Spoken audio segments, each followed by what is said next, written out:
काजल bulletin में आपનું સ્વાગત છે। હું છું અજીઝ ઝુબેલવાલા। સમાચારમાં વાત કરીએ તો વડોદરા શહેર કોંગ્રેસ માઇનોરિટી ડિપાર્ટમેન્ટ દ્વારા વડોદરા શહેરના યાકુતપુરા ખાતે આવેલ એમઈએસ બોયઝના પટાંગણમાં રાત્રે 9 વાગ્યાના સુમારે લોકસભાની ચૂંટણીને અનુલક્ષી એક જાહેર મીટિંગનું આયોજન કરવામાં આવ્યું હતું।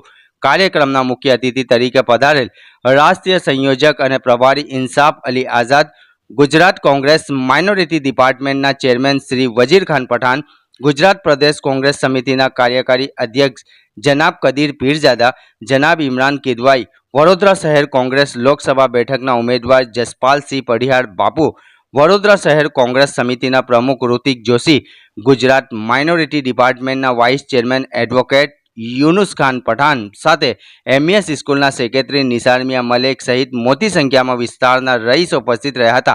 कार्यक्रमने सफल बनाववा वडोदरा शहर कांग्रेसना महामंत्री एडवोकेट जुनेद सैयद, अमित धोतीकर, मोहसिन खान पठान, फरीद भाई कटपीस, जावेद धुबेलवाला, एडवोकेट सैयद लियाकत भाई पप्पू, एडवोकेट अशफाक भाई मलिक, एडवोकेट अनीसाबेन तेमज सैयद अमीन सहित अनेक महानुभावो उपस्थित रह्या हता। रिपोर्ट सादिक काजलवाला। एडवोकेट मोहसिन खान पठान साहब यहाँ पे तशरीफ फरमाए और तमाम साथियों के आए हुए तमाम का मैं तहे दिल इस्तेमाल करता हूँ। यार साहब और कांग्रेस के प्रमुख जोशी साहब भाई तमाम आदमी खड़े हो गए उनका बहुत अच्छा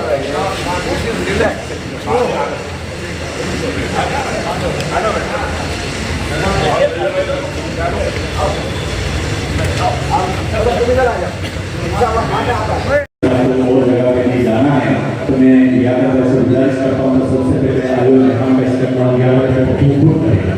यादव भाई हमारा नदी गिरवाई साहब भाई हम कुछ तालियों से इस्तेमाल करेंगे, लेकिन देख के उन्होंने किसी शायर ने ठीक ही कहा है और आज हमारे बीच में बहुत बातें चाहते हैं। बड़ोड़ा शहर कांग्रेस के रियाज लोहानी साहब जो जनरल सेक्रेटरी डिपार्टमेंट के उनका इस्तेमाल करेंगे। इसी तरह हमारे बीच में जो तशरीफ फरमा है वाइस प्रेसिडेंट गुजरात प्रदेश माइनॉरिटी वाइस प्रेसिडेंट, इसी तरह से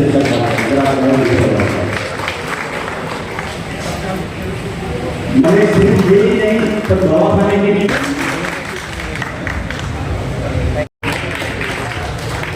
और अली साहब आपसे गुजारिश है कि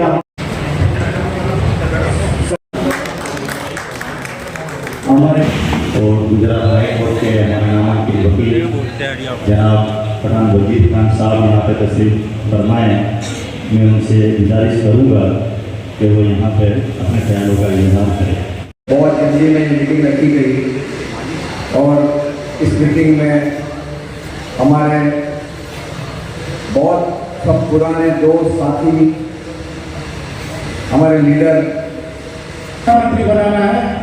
इस संकल्प को पूरा करने के लिए आपको अपने घर को छोड़ना पड़ेगा, आराम को छोड़ना पड़ेगा और पूरी तरह से 100% मतदान करना पड़ेगा।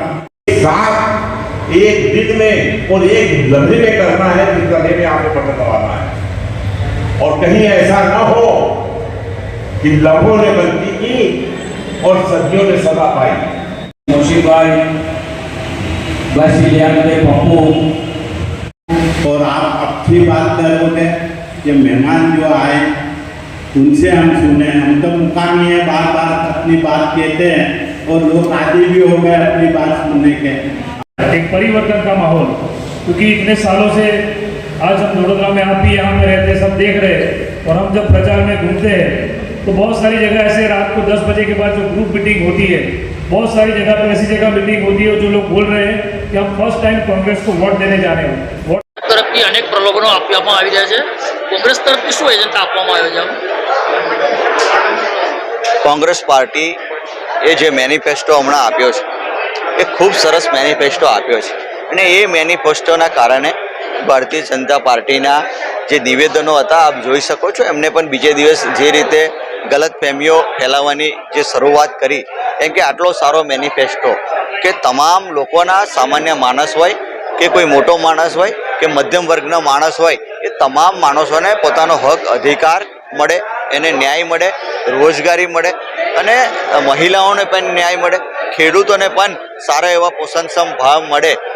યુવાનો જે છે એ યુવાનોને એપ્રેન્ટિસ યોજના અંતર્ગત એને જો રોજગારી ના મળે તો એના પરિવારને પણ કેવી રીતે એને યોજના લાગુ કરી શકાય, એ તમામ બાબતો આ મેનિફેસ્ટોની અંદર તમામ લોકોના હિત, મહિલાઓના, ખેડૂતોના, યુવાનોના અને વેપારીઓના માંડીને તમામ લોકોના હિત આમાં કોંગ્રેસ પાર્ટીએ સાથે લીધા છે. એટલે ખૂબ સરસ મેનિફેસ્ટો કોંગ્રેસ પાર્ટીએ આ વખતે મૂક્યો છે. જેવી રીતે સમગ્ર દેશમાં અને રાજ્યમાં ખૂબ સમર્થન જે કોંગ્રેસ પાર્ટી છે એને મળી રહ્યું છે. એટલે આ વખતે સમગ્ર દેશમાં પરિવર્તન થવા જઈ રહ્યું છે અને કોંગ્રેસ પાર્ટી જીતવા જઈ રહી છે. ડિપાર્ટમેન્ટ તરફથી મિટિંગ રાખવામાં આવી હતી. શું એજન્ડાઓ હતા, શું હેતુ હતો મિટિંગમાં? આજરોજ વડોદરા શહેર કોંગ્રેસ માઇનોરિટી ડિપાર્ટમેન્ટ દ્વારા ખૂબ જ મોટી સંખ્યામાં લોકોની હાજરીમાં મિટિંગ રાખવામાં આવી હતી અને એ મિટિંગનો એજન્ડા એ હતો કે કોંગ્રેસના ઉમેદવાર જસપાલસિંહ પડિયાર બાપુ જે છે એમને કેટલા વધારે મતોથી જીતાડવા અને જે રીતે લોકોમાં જાગૃતતા ફેલાવવાના કોંગ્રેસ દ્વારા પ્રયત્ન થઈ રહ્યા છે કે આપણે દિવસે દિવસે જોઈ રહ્યા છે કે મોંઘવારી વધી રહી છે, લોકો ત્રાહિમામ પોકારી ગયા છે આ ભાજપની સરકારથી. તો એ ભાજપની સરકારથી કેવી રીતે છુટકારો મેળવવો એના માટે લોકોને અમે આજે સમજ આપી છે અને પોતાના મતનો દુરુપયોગ કોઈ ના કરી જાય અને માત્ર પૈસાના લીધે અને પાર્ટીઓ કરીને કોઈ તમારું મત ના લઈ જાય એ વસ્તુથી સાચવવાની ખૂબ જ જરૂર છે. અને આ વખતે તમે જે વોટ આપશો એ આપણા દેશના હિતમાં આપશો અને સંવિધાનને બચાવવા માટે આપજો એવી અપીલ કરી છે. इस वीडियो को लाइक करें, हमारे चैनल को सब्सक्राइब कर बेल आइकन जरूर प्रेस करें